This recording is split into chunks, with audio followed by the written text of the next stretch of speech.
asked this question before. I had the CEO of Overtime. I spoke with Dan Porter, and I don't know how I worded it, but what's more important, the preparation or the feeling? You know what I'm saying? Like, if you had a business model, right, and I say, you know what?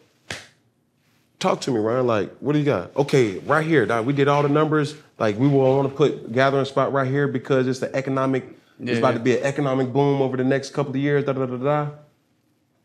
Or not have that and just speak your vision. Which one's most important?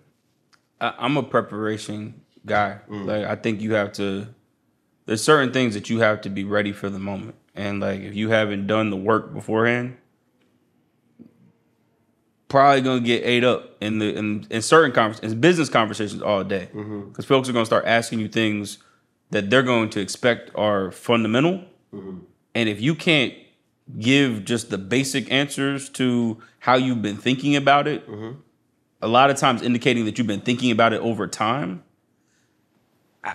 I don't know. Like, it's hard to freestyle that. Like, I love organic stuff in the right moments, but like, to get to that place a lot of times where you can free flow, right, that means you've been in the lab a lot of times, getting to a place where you can, like, you'll hear people who like do artists of all kinds, like, yo, like, I could do a performance on the spot because I've been practicing for performances for 15 years. Right. So I'm a believer in the prep. Like, you can't preparation. Yeah, if you prepare for most stuff, you can get through and a lot of times excel. That's what's been helpful to me. I'm not smarter than genuinely, like, I'm gonna outwork you, and part of outworking you is like I'm going to out prepare for whatever the thing is. Like, I walk into the room, I will have read this stuff, I will have researched you, I will have, like, whatever it is that I could do to try to get an edge. Right. I walk into the room that way. Like, I'm not gonna walk in and start trying to figure it out once I get here. Something that just came up that I just peeped. I've never seen you not wear black. Yes. I was telling the team earlier, it eliminates. You on that Steve Jobs shit. That reference, I think, is overused. For me, it is easier in this season of my life to So you just wear this. How many black pants do you own? A lot. How many of those gathering spots embroidered shirts do you So have? the good thing about owning the company is that, like, I don't even know. Like, we produce this stuff, and I'll be like taking whole racks of this stuff. I mean, like, I have them. I got them everywhere. I got them in my car. I got them in my house. I got them in the other guy. Doesn't mean that eight. I just got, like, the shirt under here is a gathering spot shirt. Like, I just have TGS stuff. You branded. I mean, like, nobody else gonna wear Is it. them glasses? No, they not yet. That's a good. That's a good idea. Nah, like, look, if I'm not gonna wear it, who will? I can't expect anybody else to. Like, real so, shit. I mean, part of it is that, like, if I don't have our stuff on, what expectation do I have to have other people? I mean, how you gonna see it? There has to be a moment where you're like, I mean, he rocks it. So, like, at least that's one person. You as the creator has to be the biggest like billboard for it. I believe it goes back to, like, if you don't believe you're the best person in the world to solve the problem, if you don't believe you should rock your own stuff, why are you doing this? And, like, whatever it is, like, it doesn't matter. Whatever the business is, if you're not a consumer of your own thing, right. Nobody else is like. I think a lot of entrepreneurs get that mixed up in the beginning. It's like, oh, no, the community is going to support me. No, not if you don't make them. Like, you got to put something out in the world that makes people respond. Like, it's not going to just.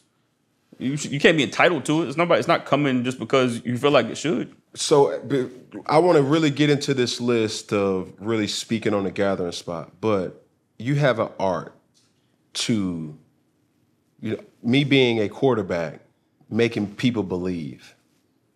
You're a quarterback in your own right. That's an autograph from you. You know what I'm saying? to believe, for a person to believe in your vision, to invest, to raise capital, what's your strategic strategy when you're going into certain things? Is it dictated by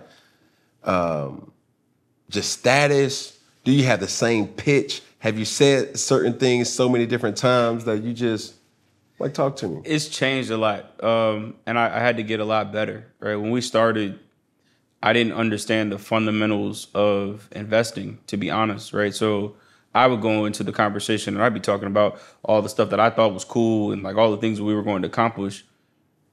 When it comes to investing, fundamentally what an investor is looking for is a return on their investment. ROI. All that cool stuff is great, but you've got to figure out how to get them quickly to an understanding about, I'm going to give you X the money back. and you go give me Y, right? And like, you have to demonstrate that like you're the person that is going to be there to drive that return. Mm-hmm. I got lost in the sauce early and I would be talking about all types of other stuff. And then folks would get to the end of the conversation like, oh, that's all great, but like, where's my money? Like, how much do you need? Yeah, like, how much do you need? And when is it coming back? Yeah, exactly. Well, I want my money back. But then you start, like, when you get better at understanding that, you can figure out how to tailor the conversation to what folks are interested in, right? And like, you got to also know that not everybody is interested in investing in everything. So you can't talk to a tech person about real estate most of the time. Like, that's not their. That's not how that's not what they like to invest in. Right. So I got better at that too, being like, okay, hold on. I'm talking to a person that, for my research, they really like real estate plays. Mm-hmm. So I should talk about our model through the lens of real estate more than I should talk about it through the lens of tech. Right. And again, like, I took a lot of L's, right, but I learned and got better at each time, and like just kept trying to figure out how to get there. But you got to let people know that, like, if they give you some money, first, you've put everything that you have into it, and that you're going to treat their dollar like it's yours. Mm-hmm. Like, I could look anybody in the eye and tell them, like, look, I will go as far as humanly possible to make sure that you get a return. Full stop. Like, this is not you're going to hand me a check and then I'm going to run off and you're going to see me on Instagram flexing. I'm about to go, like, I'm going to put the capital to work, and then I'm about to go to work to drive a return. Right. And, fortunately, you have to be willing to go on a journey with this though. Yeah. Like, the first 50 times I pitched, terrible. I could look back on them now. Yeah, I could look back now and tell you, like, they were straight up terrible. That was shit. I didn't know what I was talking about, and I didn't know even like the numbers well enough. Do you remember the first person you pitched to? Yeah. Yeah. It was a guy here in Atlanta, family friend, took the meeting as a favor. And he was like, yo, you have work to do. He was very honest with me. He was like, he was like, how long did the pitch take? Maybe gave me 15 minutes. It wasn't a long. He saw it pretty quickly because, like, I couldn't get to the point. Right. I was in there, we're going to, like, it's going to have a little bit of, and he was just like, hold on, like, give it to me, like. Hold on, let's reel this baby back in. This bait a little wiggly. Yeah, I don't know what you're talking about, really. Yeah. And, like, you seem passionate about it, but, like, what is it? I don't get it. And then he was the first person that put me on to, like, oh, that's great, but, like, where's my money? Like, if I give you some money, when do I get my money back? And I was like, ooh, good point.